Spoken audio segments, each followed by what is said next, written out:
Court आपके अनुच्छेद 124 से 147 147 तक, ठीक है।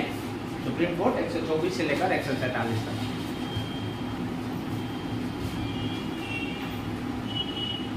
अब देखो भारत के सुप्रीम कोर्ट और यूएसए के सुप्रीम कोर्ट में फर्क है। भारत के सुप्रीम कोर्ट और यूएसए के सुप्रीम कोर्ट में हमारा फर्क क्या है। उच्च न्यायालय जो है, देखो हमारा जो दिया गया है वो गवर्नमेंट ऑफ इंडिया एक्ट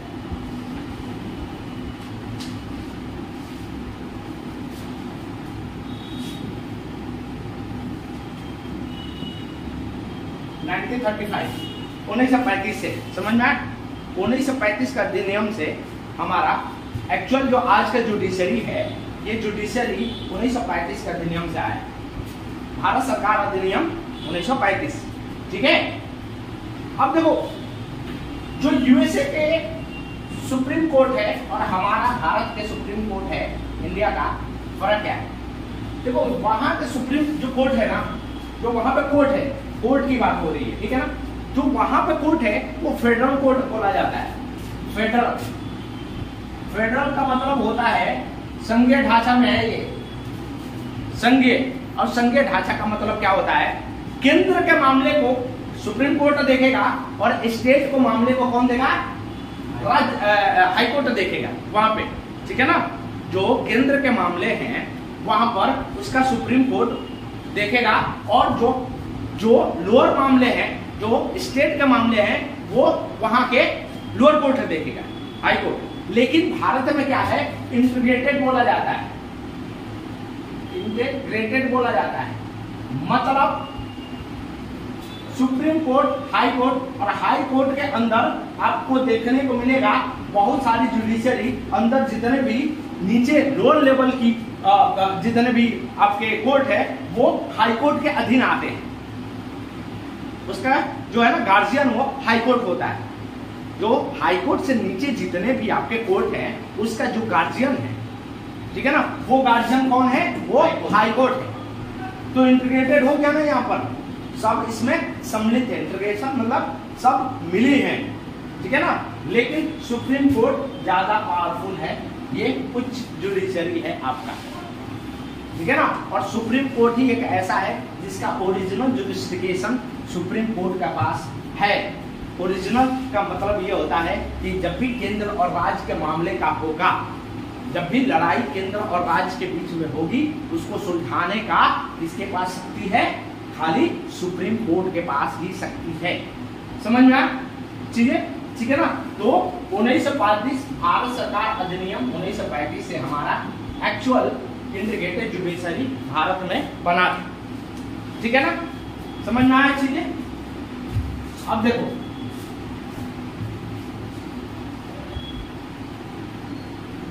अब ये सुप्रीम कोर्ट है क्या भाई, तो देखो सुप्रीम कोर्ट जो है इसका अभी तो बैठने का जगह दिल्ली में है, अभी तो दिल्ली में है।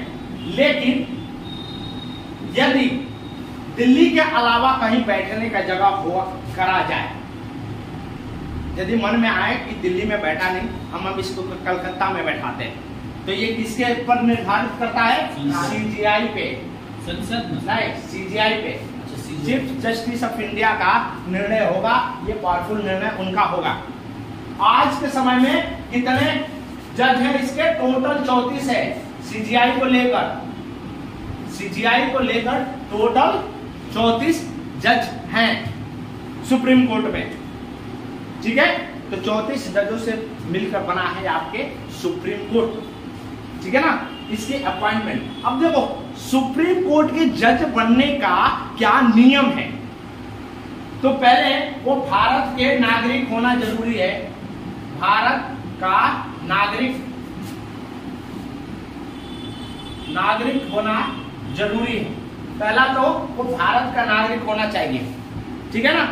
दूसरा केस कि वो हाई कोर्ट में कम से कम 5 साल तक जज रहा हो, हाई कोर्ट में कम से कम 5 ईयर तक जज रहा हो, ठीक है। और नहीं तो एडवोकेट रहा है, हाई कोर्ट में कितने साल तक? 10 साल तक, ठीक है। लेकिन चौथा बड़ा महत्वपूर्ण है इसका, सब इसमें तो ध्यान देते हैं, ये 3 को सबको ध्यान रहता है कि भारत के नागरिक होना चाहिए, हाई कोर्ट में 5 साल तक रहना चाहिए, और एडवोकेट होना चाहिए हाई कोर्ट का, वो 10 साल तक होना चाहिए। लेकिन सबसे महत्वपूर्ण है वो है चौथा, और वो महत्वपूर्ण क्या है कि वो कहता है कि राष्ट्रपति के नजर में डिस्टिंग्विश्ड जूरिस्ट होना चाहिए। अब ये क्या होता है, ये क्या मामला है, ये बड़ा खतरनाक है, और समझने वाली बात यही है। समझ में आया? 3 चीजें तो हमको मालूम है, भारत का नागरिक, दूसरा हाई कोर्ट में 5 साल, और एडवोकेट होना चाहिए 10 साल का। चौथा अपॉइंटमेंट क्या कह रहा है कि ऐसा होना चाहिए जो कि राष्ट्रपति के नजर में, प्रेसिडेंट के नजर में जूरिस्ट होना चाहिए। जूरिस्ट का मतलब ये होना है कि जानकारी, उसको नॉलेज होना चाहिए, और ये तय करेगा कौन? प्रेसिडेंट तय करेगा। ये हमारे संविधान में लिखा हुआ है, समझ में आया? और ये बड़ा शानदार, आज तक तो ऐसा नहीं हुआ है किसी का अपॉइंटमेंट, समझ में आया? लेकिन ये संविधान में लिखा है। मान लो कि मैं ही हूं, मेरे को कानून अच्छी तरह आती है, समझ में आया? बहुत अच्छी तरह आती है, नॉलेज है एकदम कि वो एक जज की तरह बिहेव कर सकता है। इन केसेस में क्या होगा कि प्रेसिडेंट तय कर सकता है कि उसको सुप्रीम या हाई कोर्ट का जज बनाया जा सके। समझ में आया? ठीक है ना? ये चारों चीजों को याद करके रखना है। अब देखो, इसकी रिटायरमेंट के बारे में कहा गया है, संविधान में कुछ खास नहीं कहा गया है, बस एक चीज कहा गया है कि 65 साल का उम्र होना चाहिए। 65 साल में ये रिटायर्ड हो जाएंगे सुप्रीम कोर्ट का जज, ठीक है? सुप्रीम कोर्ट का जज 65 साल में रिटायर्ड हो जाएंगे। अब देखो एक चीज और, प्रेसिडेंट जो है, इसको ध्यान से सुनना, प्रेसिडेंट है वो संविधान में क्या लिखा है इसको ध्यान से सुनो। प्रेसिडेंट अपॉइंट करेगा सीजीआई को, चीफ जस्टिस ऑफ इंडिया को, और जो उसकी अपॉइंटमेंट होगी वो अपॉइंटमेंट में वो सलाह ले सकता है, एडवाइस ले सकता है सुप्रीम कोर्ट के जज के, और दूसरा हाई कोर्ट के जज के। समझ में? ये प्रेसिडेंट जो है अपॉइंट कर सकता है सीजीआई को, और सीजीआई को अपॉइंट करते समय वो एडवाइस ले सकता है सुप्रीम कोर्ट के जज को या हाई कोर्ट के जज को, सीजीआई को अपॉइंट करने के लिए, ठीक है ना? बाकी जज की जो अपॉइंटमेंट है, बाकी जज जो अपॉइंट होंगे, वो बाकी जज अपॉइंट कैसे होंगे? वो बाकी जज अपॉइंट ऐसे होंगे कि प्रेसिडेंट जो है वो सीजीआई और बाकी हाई कोर्ट जज और सुप्रीम कोर्ट के जज के सलाह पे करेगा, ठीक है ना? लेकिन देखो, ओरिजिनल जो कॉन्स्टिट्यूशन था ना, जो शुरुआती दौर में संविधान आया था, उसमें एक चीज बड़ा हुआ था, वो जानते हो क्या? विक्रम इधर देखो, लिख लेना। वो शुरुआती दौर में जब संविधान आया था ना, तो उसमें एक चीज कहा गया था, वो ये था कि ये जरूरी नहीं है कि ये जो सलाह देंगे वो बाइंडिंग होगा, बाध्य होगा प्रेसिडेंट पे। शुरुआती दौर में नहीं था। कॉलेजियम सिस्टम जो हमारा आया, वो कॉलेजियम सिस्टम बहुत लेट आया है। और जानते हो कब आया है कॉलेजियम सिस्टम? एनजीसी 2014। नहीं, कॉलेजियम सिस्टम मंडल कमीशन के रिपोर्ट के बाद। नहीं बाबा, 1993 में अपॉइंटमेंट करने का एक सिस्टम है, एक प्रणाली है। सुप्रीम कोर्ट के जज के और हाई कोर्ट के जज के नियुक्ति के लिए कॉलेजियम सिस्टम लागू होता है। कॉलेजियम सिस्टम लागू होता है। और ये कॉलेजियम सिस्टम है क्या? विचित्र बात है कि ये कॉलेजियम सिस्टम है क्या। तो हम देखते हैं कॉलेजियम सिस्टम, और वही नेशनल जुडिशरी अपॉइंटमेंट कमीशन 2014 में आया था, तो उसको भी समझते हैं कि आया था तो ये फेल क्यों हुआ। वही एनजेएसी के बारे में। हाँ, ये कॉलेजियम सिस्टम को ही हटा के वो बनाया था। वो जो अमेंडमेंट आई थी ना उसको हटाने की, लेकिन वो हटा नहीं, इसको नल एंड वॉइड कर दिया, हटा दिया सुप्रीम कोर्ट ने। वो कैसे हटाया? तो ध्यान से देखो, नई चीजें है। कॉलेजियम सिस्टम पहले समझ लो, कॉलेजियम सिस्टम है क्या? कॉलेजियम सिस्टम आपका है क्या, पहले इसको समझ लो, ठीक है।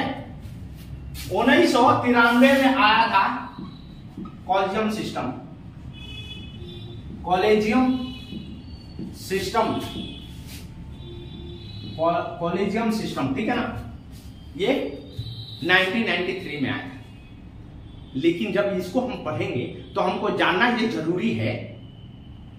देखो संविधान बोला क्या है। देखो कॉलेजियम सिस्टम जो है वो संविधान में कहीं लिखा नहीं गया है, कहीं नहीं मेंशन है कॉलेजियम सिस्टम। उसने अपॉइंटमेंट में जो लिखा है मैंने बताया अभी पहले, क्या लिखा है? प्रेसिडेंट सीजीआई को अपॉइंट करेगा, किसकी सहायता से?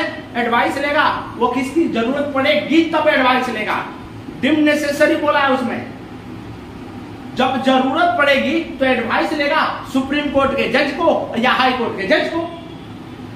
वैसे ही उसने कहा है कि अदर जज की नियुक्ति भी प्रेसिडेंट करेगा, और प्रेसिडेंट कैसे करेगा? उसको जरूरत पड़ेगी हाई कोर्ट या जज के क्या लेने के लिए? एडवाइस लेने के लिए।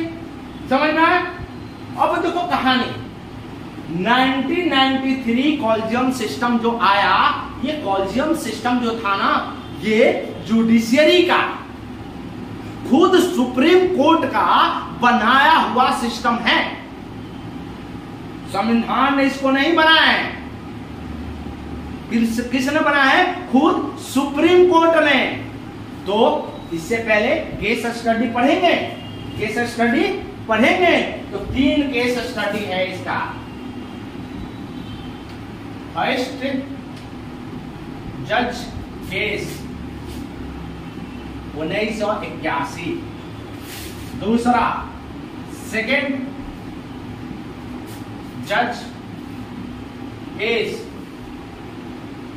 1993 यही बना था, और थर्ड जज केस, थर्ड जज केस 1998। समझ में आया? कॉलेजियम जो नियुक्ति करने की, जो अपॉइंटमेंट करने की प्रणाली है, उसने सुप्रीम कोर्ट ने खुद ही डेवलप किया है। समझ में आया? अब ये देखो, ये 3 केस से बन के आया है। ये कॉलेजियम सिस्टम है जो 3 केस से बन के आया है। फर्स्ट जज केस 1981, सेकेंड जज केस 1993 और थर्ड जज केस 1998। ठीक है, समझ में आया? अब देखो फर्स्ट जज केस में क्या कहा, ध्यान से देखना, समझ लेना, एक बार में समझ में आ जाना चाहिए, और एक बार में आ गया तो इसकी कहानी पूरी समझ में आ जाएगी, कभी भी गलत नहीं होगा क्वेश्चन कॉलेजियम सिस्टम से। अब देखो कॉलेजियम सिस्टम में 2 आर्टिकल है, 124 और 217, 2 अनुच्छेद है, 124 और 217, दोनों को नोट कर लेना। दोनों ने संविधान में एक शब्द लिखा है शुरुआती दौर में, और वो शब्द लिखा है परामर्श का। परामर्श शब्द जो है ना, कंसल्टेंट का शब्द, कंसल्टेंट, ठीक है ना, परामर्श शब्द। तो पहला जज केस में जब 1981 में हुआ था, तो सुप्रीम कोर्ट ने कहा जो ये कंसल्टेशन शब्द है, कंसल्टेशन जो शब्द है, ये जो शब्द है ये परामर्श शब्द नहीं होना चाहिए, क्योंकि राष्ट्रपति का खुद का निर्णय नहीं हो सकता है जज के अपॉइंटमेंट में। समझना, पहला जज केस था ये सुप्रीम कोर्ट में 1981 में। उसने कहा जो 124 और 217 में जो शब्द आपने परामर्श शब्द लिखा है, डाला है, ये परामर्श शब्द का मतलब ये नहीं है कि आपने एडवाइस ले लिया और आपने बोल दिया कि नहीं अपॉइंटमेंट जो होगी वो मैं तो अपने तरीके से करूंगा। ये शब्द कंकरेंस है, मतलब ये जरूरी है, बाइंडिंग होना चाहिए। क्या होना चाहिए? बाइंडिंग होना चाहिए। मतलब वो जो एडवाइस जो देगा सीजीआई और हाई कोर्ट के, सुप्रीम कोर्ट के जज, वो राष्ट्रपति पर लागू होना चाहिए। पहली बार, इससे पहले 81 से पहले कॉलेजियम सिस्टम नहीं चल रहा था। अपॉइंटमेंट कौन कर रहा होगा? फिर कौन अपॉइंटमेंट कर रहा होगा? प्रेसिडेंट कर रहा होगा। कानून में तो यही लिखा है, संविधान में तो यही लिखा है कि प्रेसिडेंट करेगा अपॉइंटमेंट। तो सुप्रीम कोर्ट ताकतवर होने लगी थी इस फेज में। तुमको बताया था ना 73 के बाद, केशवानंदा भारती के केस के बाद और ड्यू प्रोसेस ऑफ लॉ लागू करने, आर्टिकल 21 के बढ़ावा देने के बाद सुप्रीम कोर्ट के पास एक बड़ा हथियार मिल गया था। बताया था ना, ड्यू प्रोसेस ऑफ लॉ जब लागू किया था आर्टिकल 21 में, तो अनुच्छेद 21 में जब ड्यू प्रोसेस ऑफ लॉ को लागू किया तो यह शक्ति मिल गई थी कि जो संविधान में लिखा है उसको भी बदलने की ताकत प्रारंभ कर दिया था सुप्रीम कोर्ट में।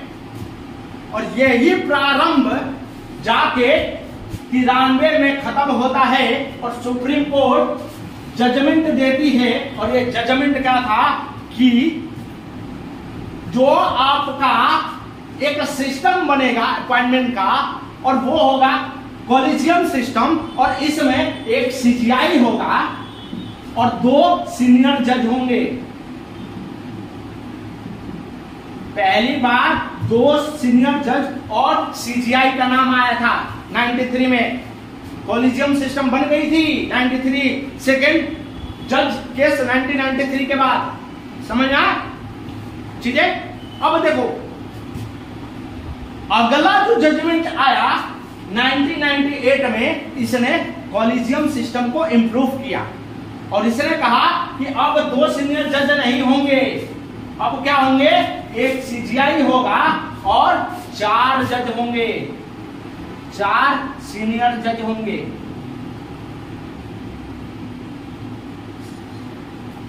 चार सीनियर जज होंगे। और आज के समय में यही कॉलेजियम सिस्टम चल रहा है। क्या चल रहा है? एक सीजीआई और 4 सीनियर जो जज होंगे, वो क्या करेंगे? प्रेसिडेंट इनसे एडवाइस लेगा, ये नियुक्त करेंगे किसी जज को, कहेंगे ये जज फिट है, और उसको क्या करेगा? नियुक्ति करेगा प्रेसिडेंट।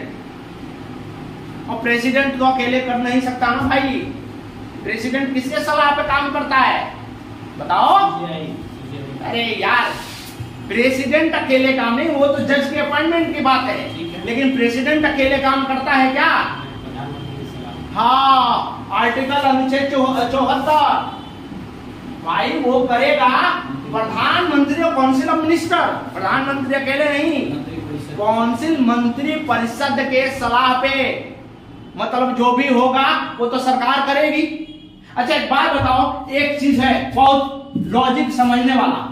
मान लो कि कॉलेजियम सिस्टम में अपॉइंटमेंट हो गई, कॉलेजियम सिस्टम में आपकी अपॉइंटमेंट हो रही है इनकेस, और सीजीआई और 4 जजों ने बोल दिया कि किसी जज को अपॉइंटमेंट करो प्रेसिडेंट से, तो क्या प्रेसिडेंट वापस सीजीआई को यह कह सकता है क्या कि यह जज नहीं है फिट अपॉइंटमेंट के लिए, नियुक्ति के लिए? कह सकता है क्या? नहीं कह सकता। कहो, कह सकता है। मैं बता रहा हूं, यही पहली बार कह सकता है, मतलब वापस भेज सकता है सीजीआई के पास। लेकिन यदि सीजीआई और 4 जजेज ने वापस उसी के नाम को भेज दिया प्रेसिडेंट के पास, तो प्रेसिडेंट बात से बाइंडिंग होगा और प्रेसिडेंट कुछ नहीं कर सकता है। पहली बार में इसको भूलना मत, पहली बार में प्रेसिडेंट लौटा सकता है बिल की तरह कि देख लो, और यदि वो वापस लौटा दिया सीजीआई ने कॉलेजियम ने वापस लौटा दिया, तो अपॉइंटमेंट प्रेसिडेंट को करना पड़ेगा। सीजीआई को क्या करना पड़ेगा? अपॉइंटमेंट करना पड़ेगा। अब देखो लीला यहां है, लीला यही है, और यही लीला जो है ना वो प्रारंभ करता है एक नई एरा मोदी गवर्नमेंट में। तो मोदी जो है ना पावरफुल जो व्यक्ति होता है ना, सरकार डेमोक्रेसी में जो सेपरेशन ऑफ पावर, शक्ति का पृथकीकरण है, सेपरेशन है चार बंदों में, पृथकीकरण नहीं बोल सकते, जो सेपरेशन है अलग अलग पावर का डिस्ट्रीब्यूशन, जो डिस्ट्रीब्यूशन है शक्ति का, वो देखो कैसे चेक्स एंड बैलेंस होती है। ये एग्जांपल है, नया सिस्टम जो 2014 में लागू किया है, तो इसको भी देख लेते हैं। क्वेश्चन पूछा जाता है, क्वेश्चन ये पूछा जाता है कि 2014 में एक नया सिस्टम लागू करने की कोशिश किया गवर्नमेंट ने, ठीक है, और वो नया सिस्टम क्या था? नेशनल जुडिशरी अपॉइंटमेंट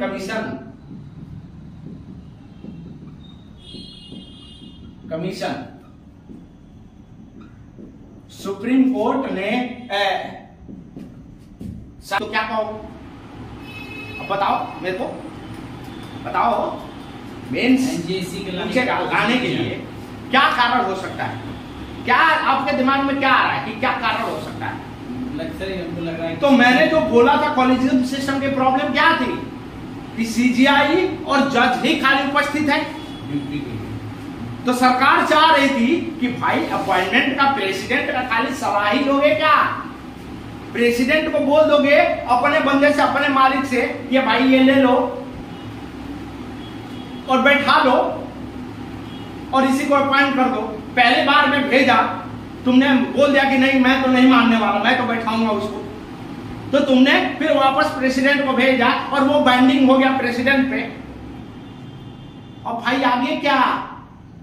ये तो गड़बड़ हो गई सिस्टम, ये सिस्टम तो गड़बड़ हो गई, गड़बड़ हुई कि नहीं? तो इसी केस को सुलझाने के लिए जो सरकार थी एक नई बिल लेकर आई, नेशनल जुडिशरी अपॉइंटमेंट बिल। अब देखो इसमें क्या क्या होता था, तो इसमें बोला कि अपॉइंटमेंट करने के लिए एक सीजीआई होगा, 2 जज होंगे, एक लॉ मिनिस्टर होगा और 2 एमिनेंट जूरिस्ट। फिर आ गया एमिनेंट जूरिस्ट, एक सीजीआई, 2 सीनियर जज, एक लॉ मिनिस्टर, 2 एमिनेंट जूरिस्ट। अब बताओ ये कहानी, ये हो गए 3 और ये हो गए 3। और भाई जो एमिनेंट जूरिस्ट होगा ये कौन अपॉइंट करेगा? इसको करेगी प्रेसिडेंट अपॉइंट करेगा, सरकार है, वही सरकार करेगी। लॉ मिनिस्टर किसका? सरकार का। तो भाई किसी भी जज की अपॉइंटमेंट हो सकती थी क्या? 3/3, 3:3 में क्या कर सकते थे? 3 तो हरदम ये सरकार के साथ देंगे, और वो 3 जज मान लो सीजीआई के साथ दिए 2, तो भाई ये तो अपॉइंटमेंट कभी होगी नहीं। पहला तो ये था। दूसरी बात उसने ये कहा था, इसको नल एंड वाइड खत्म करने पे सुप्रीम कोर्ट ने जब इसको नल एंड वाइड खत्म किया, मतलब इसको बेकार घोषित कर दिया जब, तो उसने कहा आप हमारी सेपरेशन ऑफ पावर की धज्जियां उड़ा रहे हैं। इसकी सेपरेशन ऑफ पावर की, सेपरेशन ऑफ पावर मतलब जिसकी जो शक्ति है वो शक्ति रहना चाहिए, कोई किसी की शक्ति की कमजोर ना करे। अच्छा एक बात बताओ, तुमसे क्वेश्चन पूछ लूं मैं कि ये सेपरेशन ऑफ पावर कहां पर मौजूद है, तो क्या कहोगे? कहो अभिनव, क्यों पूरा तो इतिहास, पूरा संविधान तो खत्म हो गया, चल रहा है सुप्रीम कोर्ट। अब ये हमको बताओ, ये सेपरेशन ऑफ पावर ये कहां लिखा गया है, बताओ। अरे हमने पढ़ाया है, जी जी जी, बड़ा अच्छी तरह पढ़ाया है। ये सेपरेशन ऑफ पावर कहां है, कौन सी दशा में है, कैसे पकड़ोगे, इसे कैसे एग्जाम दोगे? कहां है सेपरेशन ऑफ पावर, कहां मौजूद है? आर्टिकल 17 में। नहीं सर, देख नहीं सर, ये बनवारी लाल, ऐसे तो अद्भुत हो जाएगी कहानी। कहां है सेपरेशन ऑफ पावर? 19 में। 19 में कहां 19 में यार? एक बोल रहा है 17, एक 19, धराल्ले पे खत्म। अब इतनी बढ़िया तरीके से पढ़ाने के बावजूद भी सेपरेशन ऑफ पावर नहीं बता सके कि ये कहां लिखा गया है। अरे directive principle of state policy में नहीं है क्या? डीपीएस, जी सर। कहां है ये? DPSP, directive principle of state policy में मेरे भाई। ऐसे नहीं याद करो यार, पीटी तो चलो निकल ही जाएगा कैसे ना कैसे करके, मेंसवा में खाक लिखोगे। सेपरेशन ऑफ पावर कहां है? DPSP, directive principle of state policy. अच्छा, ये सेपरेशन ऑफ पावर है क्या? सेपरेशन ऑफ पावर में तीनों जो शक्तियां हैं, तीनों की अपनी अलग अलग शक्ति है, कोई भी इसका इन्फ्लुएंस ना करे। ये बेसिक स्ट्रक्चर है क्या? मूलभूत सिद्धांत में आता है क्या ये सेपरेशन ऑफ पावर? जी जी जी। तो मूलभूत सिद्धांत, मूलभूत सेपरेशन में संरचना में आता है ये, मतलब इसको बदला नहीं जा सकता है। और कौन कह रहा है डीपीएसपी तरह ताकतवर नहीं है? कौन कह रहा है कि directive principle of state policy कुछ है नहीं? जो कह रहा है उनके क्या करना, वहां पे थोप देना ये separation of power basic structure है। और यही नहीं, तुमको तो बहुत सारे केसेस बताया directive principle of state policy कैसे ताकतवर है। जब ये आर्टिकल 32 आएगा तो उसका वो खत्म हो जाएगा 14। जब लागू करना 31 BC, वो तो छोड़ो, वो खुद कह रहा है directive principle of state policy में, it is a fundamental in governance. सरकार की जो कार्य है ना, उसमें खुद मौलिक है वो, समझ रहे हो ना? वो तो खुद कह रहा है मैं मौलिक हूं यार, ये किसी ने गलत बता दिया तुमको। वो खुद कह रहा है कि मैं तो मौलिक हूं, किसके? सरकार के कार्य में। सरकार जो कार्य करेगी उसमें फंडामेंटल इन गवर्नेंस, उसके कार्य में मैं मौलिक रूप से हूं। मैं मतलब जो भी काम सरकार करेगी वो देख कर मुझे करेगी कि मेरा नुकसान ना हो। तो है यही डीपीएसपी, थोप देना मुआ पे, बोलना कि तुमको पता ही नहीं डीपीएसपी है क्या। ये जान है पूरी संविधान का, एक एक से नए टर्म्स का जो होता है, जिसको टीपीएसपी पढ़ने और पढ़ाने आ गया ना, वो संविधान समझ लो जानता है। समझ में आया अभिनव? तो याद रखा करो ये सेपरेशन ऑफ पावर है कहां। समझ में आया चीजें? ठीक है, अब देखो मेरे भाई, तो ये फर्क समझ में नेशनल जुडिशियल अपॉइंटमेंट बिल में 3 और 3। तो सुप्रीम कोर्ट ने नल और वॉइड जो किया, इसको खत्म किया, किस आधार पे किया? तो पहला आधार क्या था इसका? पहला आधार था separation of power. Separation of power क्या कि भाई ये तो इंक्रोचमेंट कर रहा है, आके एग्जीक्यूटिव कार्यपालिका तो हमारे ऊपर आके बैठ रहा है, ऐसा नहीं होने देंगे। हमारा धंधा हम देखेंगे, किसी और कोई क्यों देखेगा? हमारा धंधा हम ही देखेंगे, हमारा कोचिंग हम देखेंगे, किसी और की कोचिंग कोई और देखेगा।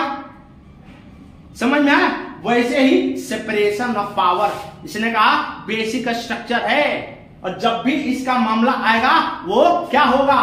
नल and void. Null and void, अपने आप ही नल एंड वाइड हो जाएगा। इसीलिए आपके नेशनल जुडिशरी अपॉइंटमेंट कमीशन 2014 को क्या कर दिया सुप्रीम कोर्ट ने? खत्म कर दिया बालक। क्या कर दिया? निपटा दिया, खत्म कर दिया। समझ में आई ना कहानी है? अब देखो कुछ चीजें होती हैं।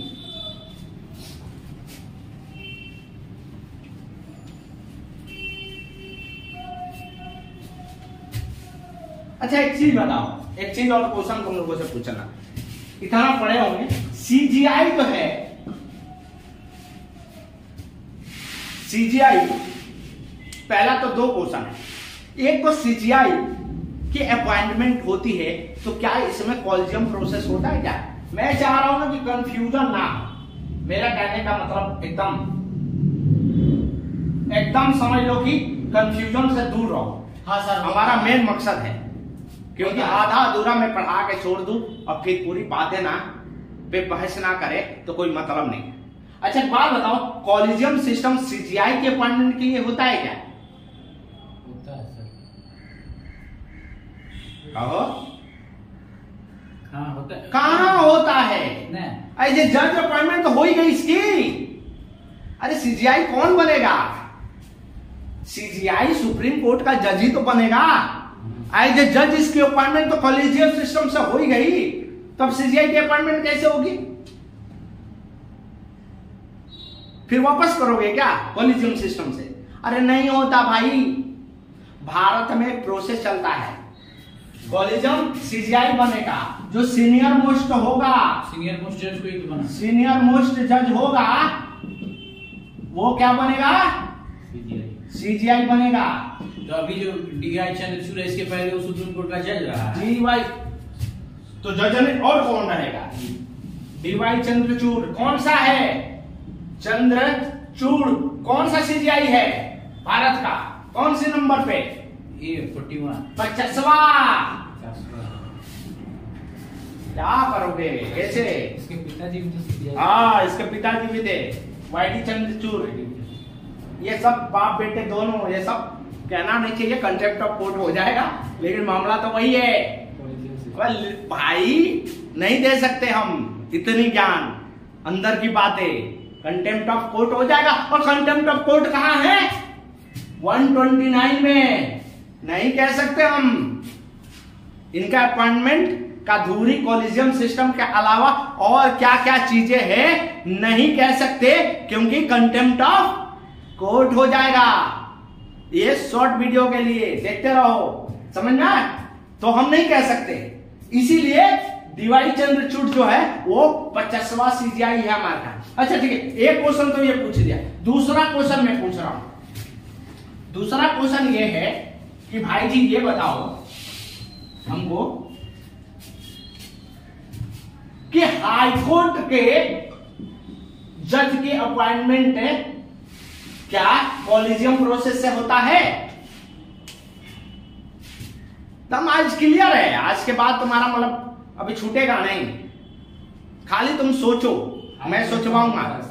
हाई कोर्ट का होगा तभी वो सुप्रीम कोर्ट जाएगा। वो सुप्रीम कोर्ट तो जाएगा, सुप्रीम कोर्ट का जज की अपॉइंटमेंट तो हो गई कॉलेजियम सिस्टम से। अब मेरे को यह समझाओ, हाई कोर्ट के जजेज पे कॉलेजियम सिस्टम लगता है, प्रणाली लगता है क्या? इसकी अपॉइंटमेंट पटना हाई कोर्ट के जज की नियुक्ति करना है, तो इसके ऊपर लगेगा क्या कॉलेजियम सिस्टम? जो उसमें नहीं लगता है तो इसमें भी नहीं लगेगा। किस पे नहीं लगता है? सीजीआई की बातें नहीं करो, मैं जज की बात कर रहा हूं। जज की हाँ, इसमें तब लगेगा। हाँ तब लगेगा। कहा लगेगा? इतना